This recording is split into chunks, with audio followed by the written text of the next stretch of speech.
untuk saya menjadi cawapres itu luar biasa. 2 minggu baru menggelinding dan menggelinding 2 minggu. Persis hari ini 2 minggu viral di mana-mana sampai saat ini karena masa 212 itu real, bukan halusinasi. Masa dan simpatisan 212 itu bisa 130 juta orang. Sekarang menjabat sebagai wakil sekjen PA 212.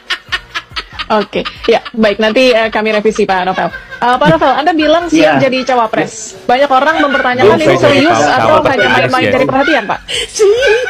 Oh, benar-benar serius, karena ini adalah suatu instruksi ya. Instruksi langsung dari imam besar untuk seluruh komponen atau elemen 212 untuk jihad konstitusi. Mulai dari jabatan apapun, boleh dikatakan dari RT sampai presiden, kita harus jihad konstitusional untuk bisa berjihad di parlemen, berjihad di dalam jalur politik. Ada-ada saja si Nove ini ya. Jadi cawapresnya Anies. Nah, apa? Lihat. Mau ngomong apa lagi? Mau ngelawan gue sebelah sini? Teriakin apa? Suksesnya Pak Anies. Apa? Dasar pendukung Anies, nanti Anies jadi presiden gue cari lo. Habis lo. Hati-hati lo. Anies waktu pilgub aja itu ratingnya apa namanya, hasil itu di belakang lo. Tiba-tiba juara, tiba-tiba jadi gubernur. Tahu kan itu artinya apa? Artinya dia curang. Oke. Kawan-kawan semua masih ingat gak bagaimana pernyataan Anies ketika tahun 2017 dia mencalonkan diri menjadi calon gubernur melawan Basuki Cahayapurnama. Dia mengklaim dirinya bahwa dialah pribumi. Kenapa dia berkata seperti itu? Mungkin karena Basuki Cahayapurnama itu Chinese, agama minoritas. Mungkin dengan mengatasnamakan pribumi maka dia akan dipilih. Tetapi hari ini Anies Baswedan ini akan naik menjadi calon presiden dari Partai Nasdem, PKS, dan bahkan Partai Demokrat. Ketika kita lihat bagaimana relawan-relawan Anies berbicara tentang Anies Baswedan, mereka tidak suka dibahas masa lalu Anies. Kenapa takut mereka dibahas? Karena Anies memiliki track record buruk di masa lalunya. Dia sering mengatakan dirinya bahwa dia adalah pribumi ketika berlawanan dengan minoritas. Dan sekarang ketika dia menjadi calon presiden, dia akan berhadapan dengan pribumi asli. Dimana kalau kita bahas ya salah satunya Ganjar yang jelas suku Jawa, dan dia itu asli Indonesia. Ini ya. Sedangkan Anies kita tahu sendirilah gimana. Tetapi ini adalah hal yang paling tidak disuka oleh para pendukung Anies Baswedan ketika ini kita akan bahas. Kenapa? Karena dia merasa akan kalah. Mereka akan berpikir kita jangan bahas masa lalu lah, kita jangan mengatakan isu SARA lah. Tapi mereka lupa bahwa tahun 2017 mereka pernah mengucapkan kampanye hitam, penyinggungan soal SARA, soal agama, soal ras. Kami tidak lupa itu kok. Jadi untuk para pendukung Anies Baswedan, ingat apa yang kalian lakukan di tahun 2017, kami semua tidak lupa. Jangan mengklaim bahwa kalian adalah Pancasilais, bahwa kalian Bhinneka Tunggal Ika. Jangan pernah klaim itu. Kami tidak akan lupa dengan apa yang kalian lakukan gitu. Kami pendukung keras Pak Presiden Joko Widodo. 2 periode kami mendukung penuh dan hasilnya menang. Kenapa kami pilih Pak Presiden Joko Widodo? Karena dia punya track record yang baik di masa lalunya. Dia tidak merusak yang namanya toleransi yang ada di Indonesia ini. Berbeda sama Anies Baswedan. Dia adalah intoleransi yang terjadi di tahun 2017 di mana mengakibatkan perpecahan satu sama lain. Dan hari ini dia naik dan mengatakan bahwa dia akan memimpin bangsa ini dengan bijak, dengan hebat.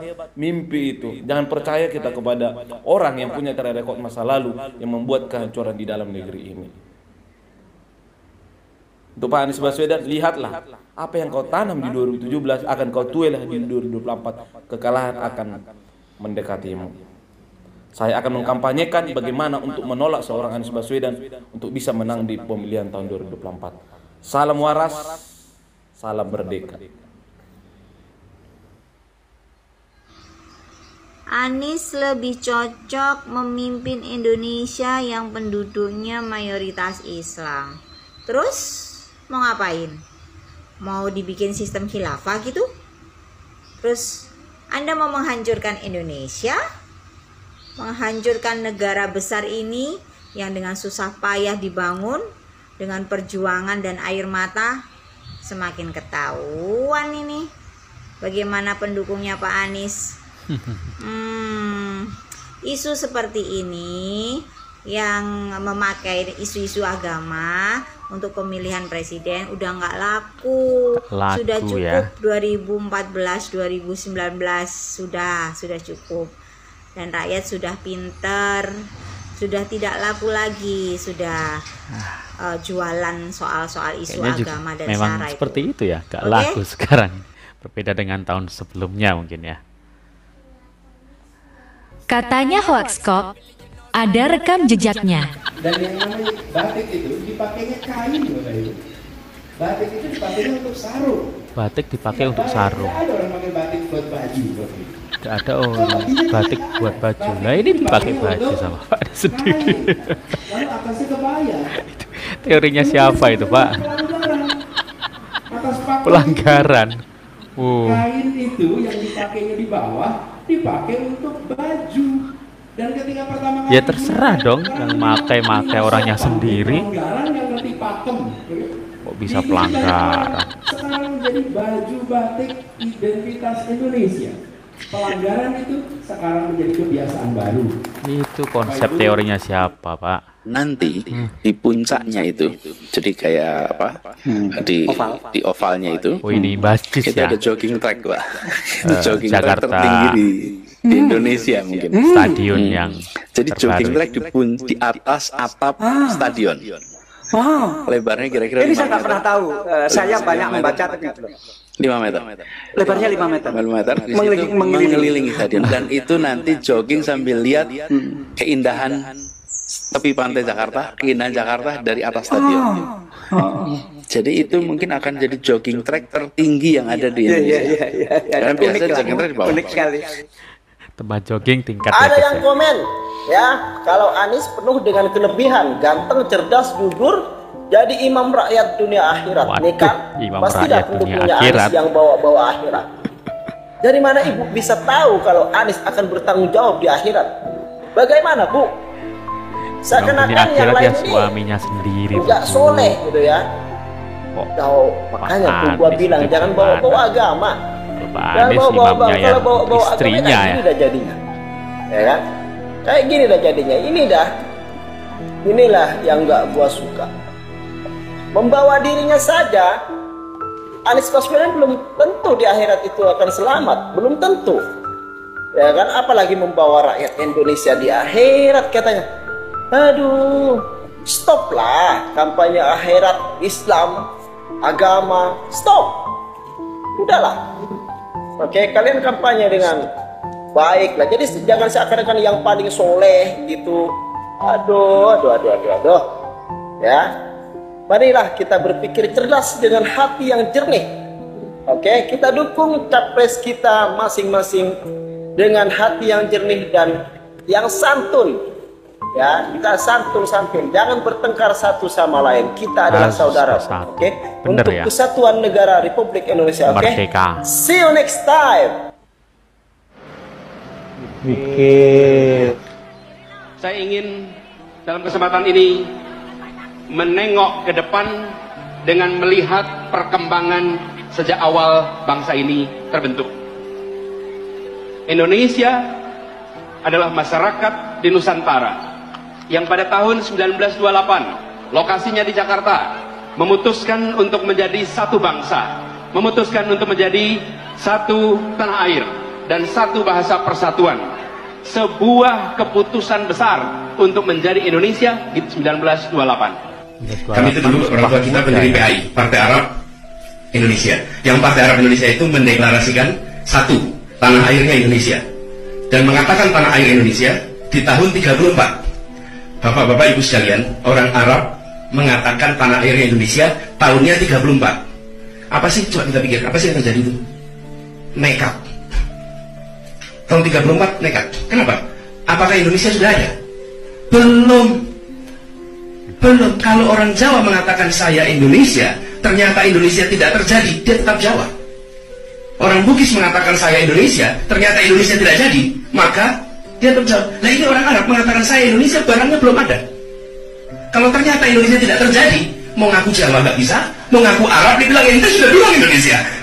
Seharusnya sesama Indonesia di mana? Nah ada barang ya. Mereka itu menyatakan sumpah pada tanah air Indonesia sebelum Indonesianya ada. Tidak ada yang lain yang melakukan itu kecuali keturunan Arab di Indonesia.